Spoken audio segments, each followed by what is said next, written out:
പ്രിയമുള്ളവരെ, നമസ്കാരം. ഞാൻ ശിവകുമാർ ചാലക്കുടി.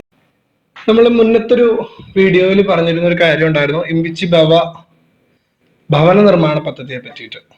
അപ്പൊ ഒരു ചോദ്യം കണ്ടതാണ്, ഇത് പുനരുദ്ധാരണ പദ്ധതികൾക്ക് ഈ പദ്ധതിയിൽ ഉൾപ്പെടുത്താൻ പറ്റുമോ ഇല്ലയോ എന്നുള്ളത്. തീർച്ചയായിട്ടും സാധിക്കുന്നതാണ്.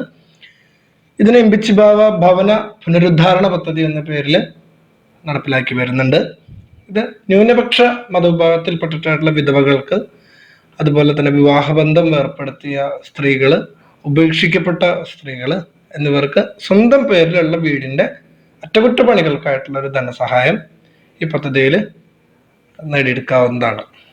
ഇതിൽ വാതില്, ജനല്, മേൽക്കൂര, ഇലക്ട്രിക്, പ്ലംബിങ്, സാനിറ്റേഷൻ, വാൾ ഫിനിഷിംഗ് ഈ തുടങ്ങിയ പണികൾക്കാണ് ധനസഹായം ലഭിക്കുന്നത്. ഇതൊരു വീടിന് 50,000 രൂപയാണ് മാക്സിമം ധനസഹായമായിട്ട് ലഭിക്കുക. ഇതിന് തിരിച്ചടയ്ക്കേണ്ടതായിട്ടുള്ള കാര്യമില്ല. ഇതിന് അർഹത എന്ന് പറഞ്ഞു കഴിഞ്ഞാൽ സർക്കാരോ അല്ലെങ്കിൽ മറ്റ് സമാന ഏജൻസികൾ എന്നിവരിൽ നിന്നും മുമ്പ് ഈ വീട് നിർമ്മാണത്തിന് ധനസഹായം ലഭിച്ചിട്ടുണ്ടാകാൻ പാടില്ല.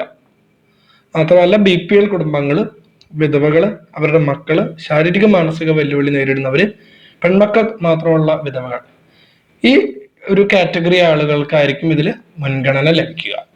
ഇത് വളരെ ഒരു നിസ്സാരപ്പെട്ട ഒരു പദ്ധതിയാണ്. ഇത് അപേക്ഷിക്കേണ്ടത് എല്ലാ ജില്ലകളിലെയും കളക്ടറേറ്റിൽ ന്യൂനപക്ഷ സെല്ലിലാണ് ഇതിന്റെ അപേക്ഷ നൽകേണ്ടത്. അതിൽ നിന്നും തിരഞ്ഞെടുക്കപ്പെട്ട് നിങ്ങൾക്ക് ഭവന പുനരുദ്ധാരണത്തിന് 50,000 രൂപ വരെ അറ്റകുറ്റപ്പണികൾക്ക് ലഭിക്കും. Okay, thank you.